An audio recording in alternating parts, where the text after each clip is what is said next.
The suburban neighborhood of Chicago was wrapped in the quiet golden hues of autumn twilight, the kind of evening where the air feels both crisp and nostalgic, and the last rays of sunlight spill across the red and amber leaves, carpeting the streets. Caroline Foster stepped out of her car after another long shift at the hospital, her shoulders heavy with the fatigue of a day spent in the relentless hum of medical machines and patient voices. The comforting sight of her house came into view, the warm porch light flickering on automatically, the faint sound of her children's laughter inside, and the kind of domestic calm that she had built carefully over years. As she bent down to collect the stack of mail left on the doorstep, one envelope stood out from the others. Its weight was slightly heavier, the paper fine, the lettering elegant. She immediately recognized the name on the sender's address, her younger sister, Vanessa. Curiosity stirred in her chest. Caroline could not help but recall how often she had been compared to Vanessa throughout their lives. Ever since childhood, it seemed that the world had enjoyed setting them side by side, always measuring one against the other. Caroline had been the serious one, diligent and responsible, carrying the weight of parental expectations on her back. Vanessa, 5 years younger, was the vibrant one, fearless, brimming with confidence, the daughter whose laughter could fill a room and whose every step seemed to command attention. Their parents had often said, sometimes with a smile and sometimes with subtle disappointment, "Caroline, you should learn from Vanessa." Those words had lodged deep inside her, shaping how she measured herself and her life. She stepped inside and called out, "I'm home." Immediately, her 7-year-old son, Aiden, darted from the hallway, his eyes alight with excitement. "Mom, today I drew a dinosaur at school," he announced proudly. "The teacher said mine was the best." Caroline's tiredness dissolved as she bent down to stroke his soft hair, her heart swelling with affection. "That's wonderful." "You'll have to show me later," she said, meaning every word. From the kitchen, she glimpsed her 10-year-old daughter, Emma, sitting at the table diligently scribbling in her homework notebook, her small brow furrowed in concentration. Across the counter, Jason, her husband of 15 years, was unwinding from his own workday, jacket tossed aside, tie loosened, and the sound of coffee dripping into a mug filling the room. For a moment, the sight was picture perfect, her children safe and thriving, her husband by her side, her home glowing with the rhythms of ordinary life. She felt that deep pride, the pride of a woman who had built a family she could rely on. Jason looked up from the coffee maker and asked casually, "Anything interesting in the mail?" Caroline held up the elegant envelope she had noticed earlier. "This is from Vanessa," she replied, curiosity sharpening as she carefully broke the seal. For a few moments she was silent, her breath caught in her throat as her eyes scanned the words. "She's engaged," she finally whispered, the disbelief heavy in her voice. Jason turned, brows raised, to Richard Grant. The developer? There was an edge of surprise there.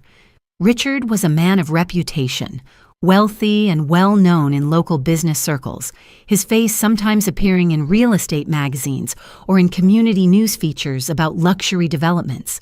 Caroline nodded slowly. "Yes, the wedding's in 3 months. Looks like the whole family's invited." The invitation shimmered in her hands as if it carried more than just news. It carried the weight of comparison once again. That night, after the children were tucked into bed and the house fell into its hushed routine, Caroline sat in the bedroom staring at the invitation, her mind spinning. Vanessa always seemed to be a step ahead, each chapter of her life unfolding with dazzling ease. Graduating top of her class at law school, landing a coveted job at a prestigious firm, and now marrying into wealth and success. Caroline's gaze softened as Jason emerged from the shower, his hair damp, his presence filling the room with warmth. He noticed her troubled expression and asked gently, "What are you thinking about?" "Just Vanessa," she replied, her voice low. "Everything always seems to work out for her." Jason sat beside her on the bed, close enough that his arm brushed hers. "Caroline, you have a wonderful life. A good job, 2 beautiful kids, and me." He winked in an attempt to lighten her mood. She managed a small smile. "I know," she admitted. "But—" Her words trailed off into silence. "But what?" he pressed softly. "Nothing. I'm just tired," she said at last, setting the invitation aside, though unease still gnawed quietly at her heart. The next morning, Caroline picked up the phone and dialed Vanessa. "Congratulations on your engagement," she began. Vanessa's voice on the other end practically sparkled. "Thank you. I still can't believe it. He's perfect, Caroline, absolutely perfect. You'll help me with the wedding, right? We're sisters after all." Caroline's lips curved in a smile she wasn't sure her sister could hear. "Of course. Just tell me what you need." "Wonderful," Vanessa exclaimed. "Lunch tomorrow. I want to tell you everything." Caroline glanced at her work schedule and agreed. "That sounds good. I'll be there." As she hung up the phone, she felt both genuine happiness for her sister and an unsettling pang that she could not quite name. She thought of her own marriage. 15 years ago, she and Jason had chosen each other with the reckless certainty of youth, their early years ablaze with passion. But after Emma and Aiden were born, life had settled into predictable rhythms. Not unhappy ones, but quiet, repetitive, devoid of the intoxicating thrill of those first days. The next day at lunch, Vanessa seemed to glow with a radiance that was difficult to ignore. She spoke animatedly, recounting the story of how she met Richard and how quickly their whirlwind romance had led to this engagement. Caroline listened attentively, nodding in all the right places, her sister's voice a steady stream of delight. Then, unexpectedly, Vanessa paused and said softly, "Caroline, I've always wanted to be like you." Caroline blinked in surprise. "Me?" "But you've achieved so much more," Vanessa shook her head. "Maybe in my career, yes. But you have what I've always wanted. A family, a home, children who love you. That's what I've envied all this time." Caroline felt the words settle heavily in her chest. For so long she had measured herself against Vanessa's brilliance, yet here was her sister confessing envy of the very life Caroline sometimes found herself questioning. It was a cruel irony, one that left her quiet and pensive.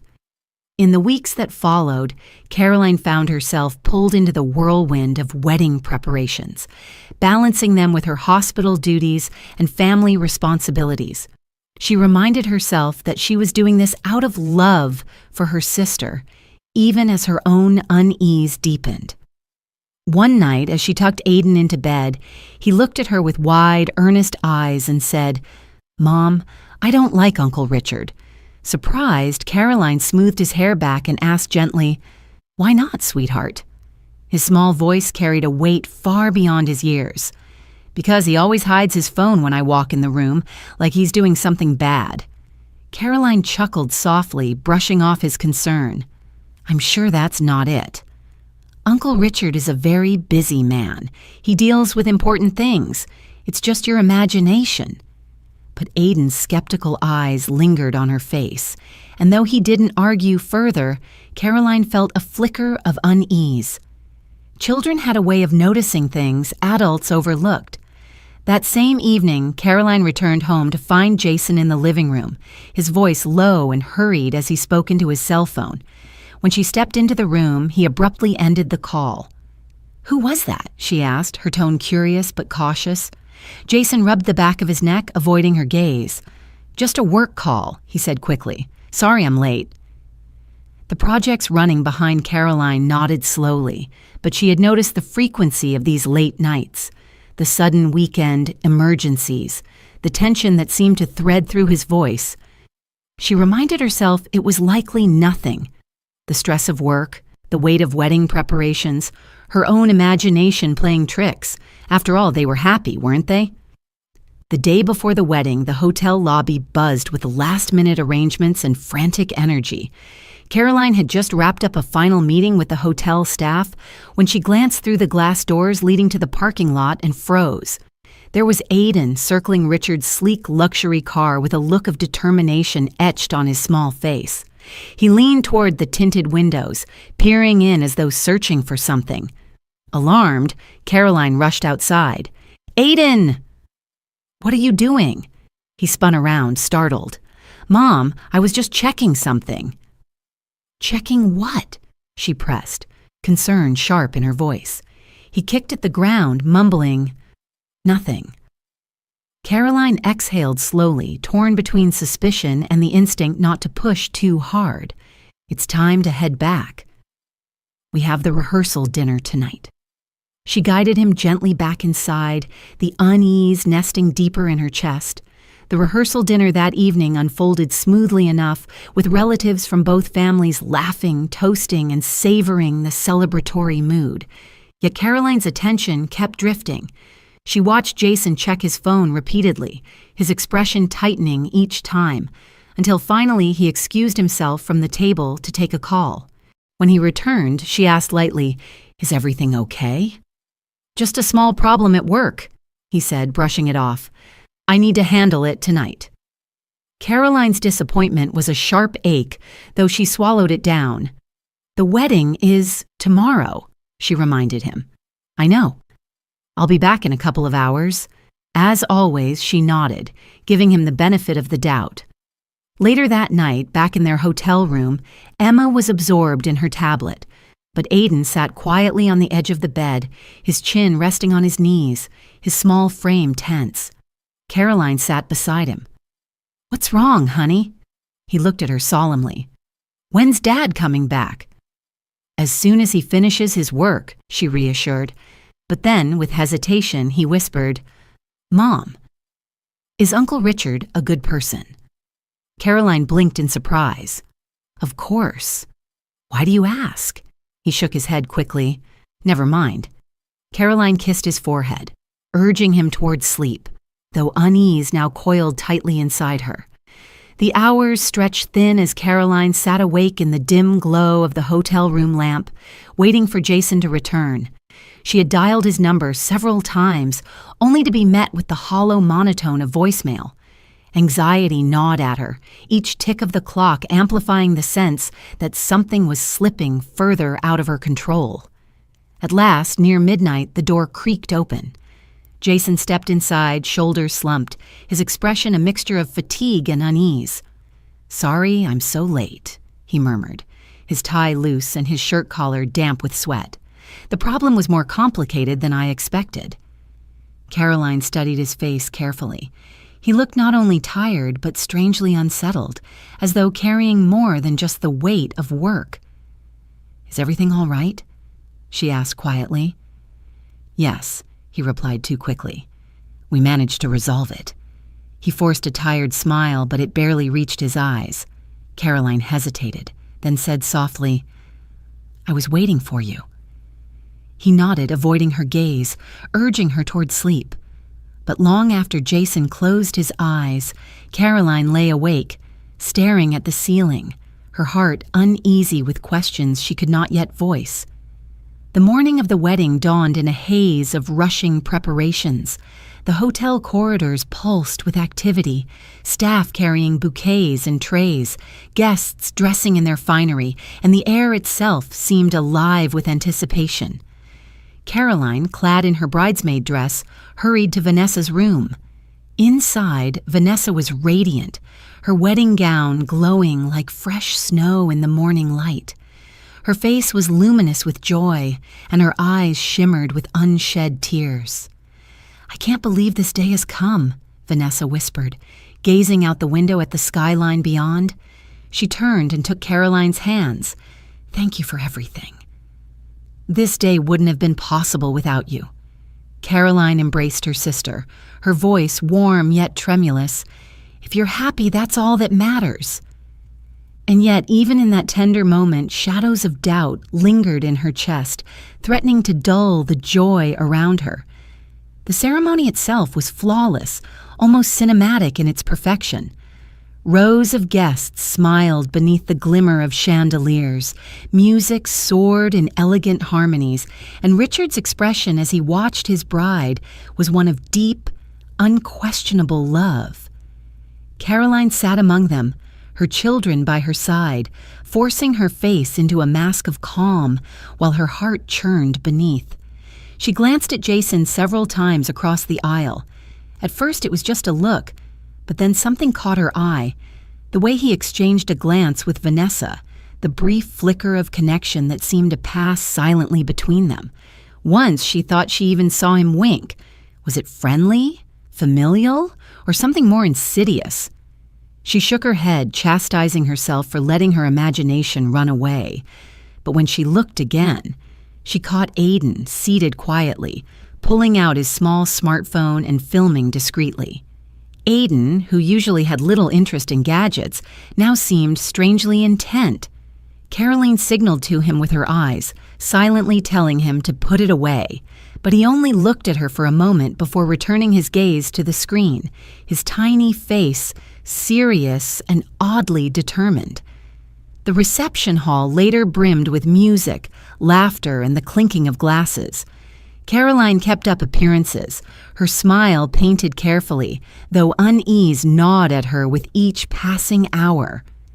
When Vanessa excused herself to the restroom, Caroline, moved by instinct, followed a few minutes later. The hallway outside was hushed compared to the jubilant noise inside, but what Caroline saw rooted her to the floor. Jason was there, waiting. His hand brushed against Vanessa's arm as he leaned close, whispering something only she could hear. The expression on their faces, the quiet intimacy, the unspoken current, told Caroline more than words ever could. Her heart thudded wildly in her chest, her palms cold. She ducked behind a pillar, her breath shallow, watching as they parted ways with a strange deliberation. She returned to the dance floor on trembling legs, the edges of her world fraying as she forced herself into the rhythm of celebration. When the first dance ended, the master of ceremonies announced that the bride's sister and her husband would take the floor next. Jason extended his hand to her with an easy smile, guiding her into the spotlight. The music swelled, their bodies moved in practiced steps, but Caroline's heart raced with turmoil. Jason leaned close and murmured, "You look beautiful tonight." She managed a smile, but the words felt like an echo from a stranger. "Thank you." His grip tightened on her waist. "Something's bothering you," he said quietly. "What is it?" She shook her head, forcing composure. "Nothing." But her gaze flickered past him to Vanessa, whose laughter sparkled as she conversed with another guest, her face glowing with the aura of new beginnings. Guilt weighed heavy on Caroline's shoulders. Was she letting paranoia ruin her sister's happiest day? Was she imagining shadows where there were none? The dance ended, and she excused herself, heart pounding. Returning to the table, Caroline found Aiden waiting. His small face was pale and tense, his hands gripping her smartphone tightly. He leaned close, his voice trembling but determined. "Mom, we need to go." Right now, around them, guests clapped and music swelled, but Aiden's urgency pierced through the noise. "Why?" she whispered, feigning calm. With solemn eyes, he held up the screen. Caroline's breath caught as she saw the images. Jason and Vanessa together in the hotel lobby, their hands intertwined, their expressions unmistakably intimate. She swiped again, finding more, them embracing in a hallway, speaking in hushed tones inside a car, her vision blurred, blood draining from her face. Aiden's voice cracked softly. "I borrowed Emma's tablet. Dad's messages came in. I opened them by mistake. There were so many pictures. I knew he was doing something bad." Tears welled in his eyes, guilt etched in his small features. Poor Uncle Richard. Caroline hugged him close, whispering through trembling lips, "You didn't do anything wrong. You were brave."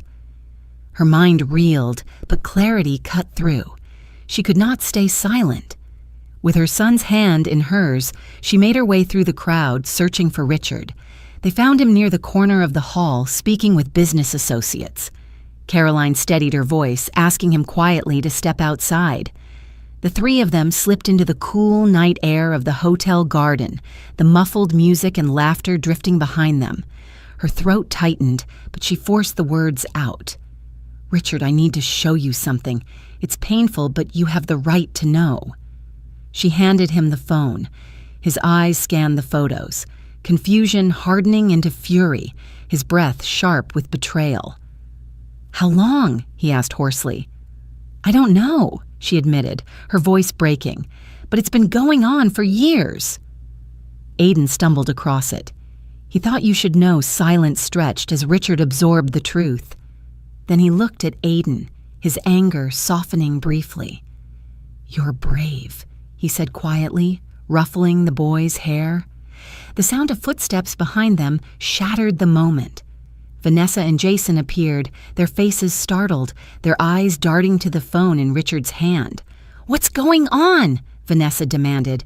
Jason froze, guilt flashing across his face. Richard's voice was low, controlled, but laced with steel. "The truth came out, Vanessa. You and him." On our wedding day, Vanessa's face drained of color. No, it's not what you think." Jason stepped forward, desperation in his voice. "It's a misunderstanding. We were just—" Caroline cut him off, her voice trembling but fierce. "Enough. 15 years of marriage, 2 children and trust. And you destroyed it. And you, Vanessa, you were my sister." The words burned her throat as they left her lips. Richard lifted the phone, reading aloud a message. "Can we meet tonight?" "I told Richard I have a meeting." He looked at Vanessa, pain etched deep in his face. "So that's the kind of meeting you meant." Vanessa collapsed into sobs, but when Caroline pressed her, anger erupted. "You were always the favorite. Always perfect. Parents adored you, teachers praised you. I was always in your shadow. Jason was the only one who ever saw me." Caroline stared, disbelief mixing with grief. "That's your excuse? To betray me? To betray him?" Richard's voice cut through, cold and decisive. "This wedding is over." A life can't be built on lies. Jason reached for Caroline, pleading, "Please, just listen." But her resolve was iron. "No, we're done. For the children's sake, leave quietly tonight." She turned to Aiden, who clutched her hand, his young face twisted with sorrow. "Let's get Emma. We're going home." She glanced back once at Vanessa. "Family doesn't betray each other. You've lost my trust forever." Then she walked away, her son's small steps matching hers, the weight of heartbreak and resolve pressing down with every stride. 6 months later, winter sunlight gleamed across the suburbs as Caroline carried boxes into a brand new red brick house. The divorce was finalized, and a new life had begun. Aiden and Emma ran past her, their laughter echoing in the fresh, empty space that would soon be their home. Caroline worked part-time as a counselor now, using her psychology degree to help families untangle their own knots of pain. Her children were slowly healing, especially Aiden, who often asked, "Dad did bad things. It wasn't my fault, right?" She reassured him gently each time, guiding him through therapy sessions and long talks, helping him understand. Jason visited them on weekends, rebuilding fragile threads of connection. Though Aiden struggled, he was learning that love and mistakes can coexist, even if forgiveness comes slowly. One afternoon, the doorbell rang. Caroline opened it to find Richard standing there, holding a small potted plant. "A housewarming gift," he said with a faint smile, "something that grows for new beginnings." She welcomed him inside, their friendship a surprising bloom from the ashes of betrayal. Over coffee, Richard told her, "Thank you for the truth that day. It broke me, but it saved me from living in lies." He praised Aiden's courage, calling him wise beyond his years. Caroline smiled softly. It was too heavy a burden for him, but he's learning to let it go. They sat in companionable silence, the weight of their past replaced by a cautious sense of hope. December arrived, and with it, Christmas Eve. The house glowed with the warmth of firelight, the scent of pine needles filling the air. Caroline sat quietly, reflecting on the turbulent months behind her. The doorbell chimed again, and when she opened it, Vanessa stood there. She was thinner, her face etched with remorse. "Do you have time to talk?" she asked softly. "I broke up with Jason. It wasn't what I thought. It was all a mistake." For a moment, Caroline hesitated. Then she opened the door wider. "Come in." The children will be glad Aiden appeared in the hallway, surprise flashing across his face before he gave a small wave. "Merry Christmas, Auntie." In that fragile moment, Caroline realized that family, however broken, is not defined by perfection, but by truth, by forgiveness, and by the courage to start again. The path ahead would be long, but step by step, they were learning what it meant to build something real.